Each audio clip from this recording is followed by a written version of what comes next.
Hello friends, in my today's class, I am going to discuss about subject and predicate. A sentence can be divided into two parts, that is the subject and the predicate. Now what is a subject? The part of a sentence which names what the sentence is about is the subject. And the part of the sentence which says something about the subject is called the predicate. Now the predicate always contains a verb. That is, we know that there cannot be a sentence without a verb. A sentence always has a verb in it, and that verb is a part of the predicate. The subject may consist of only one word, or it may consist of a group of words. In most of the sentences, the subject is usually placed in the beginning of a sentence. But this does not mean that any word that we get in the beginning of a sentence will be the subject. It is not like that. A subject may also be placed towards the end of a sentence. We have to keep that in our mind. Now, all the things that I told you now, I will make it clear to you with the help of examples. Now, when I talk about identifying subject and predicate, I will tell you a way by which it will become very easy for you to identify at once. Now, for that, what we have to do?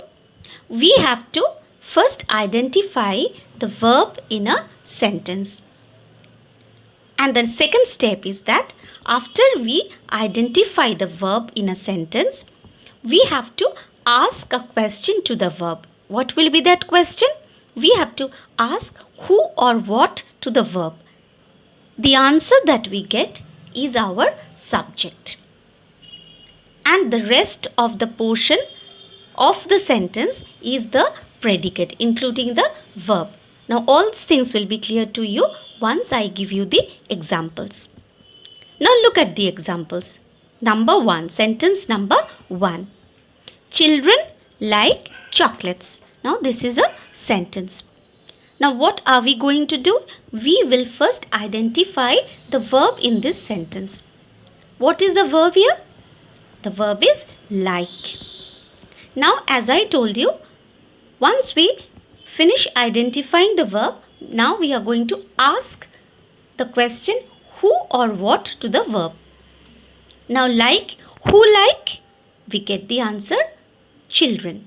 Now the answer that we got is our subject. That means children is the subject and like chocolates is the predicate.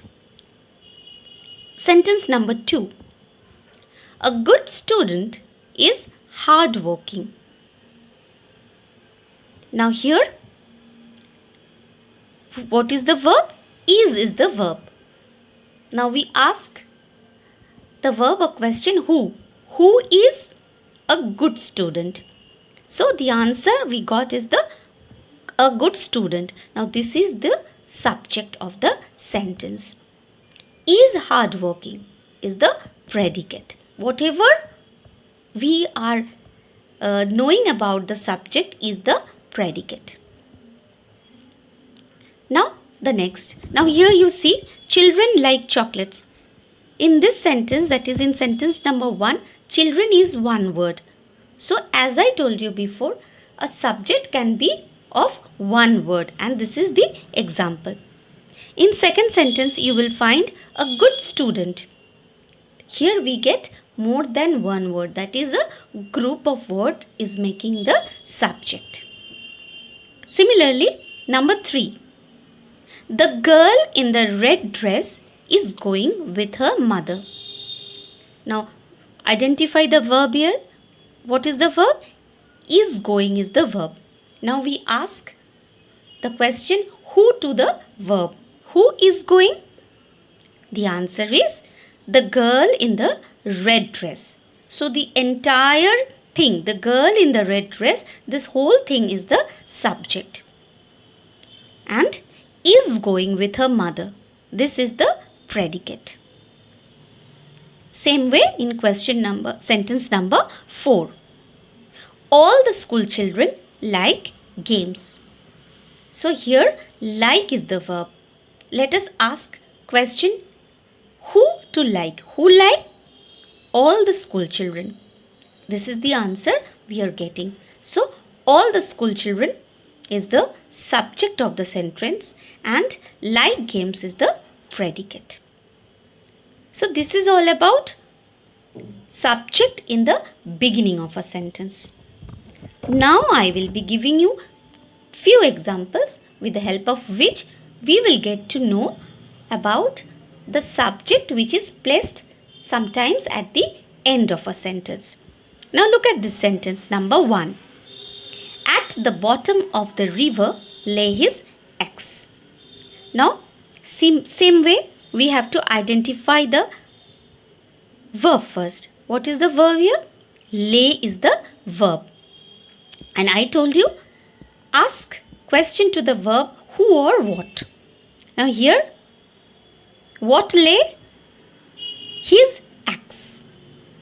So this is the subject.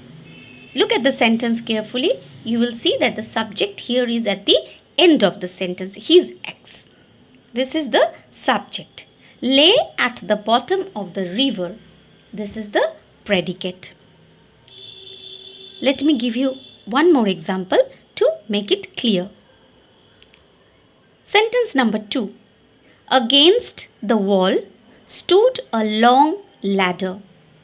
Now stood is the verb here. We are asking a question, what stood? And we are getting the answer, a long ladder.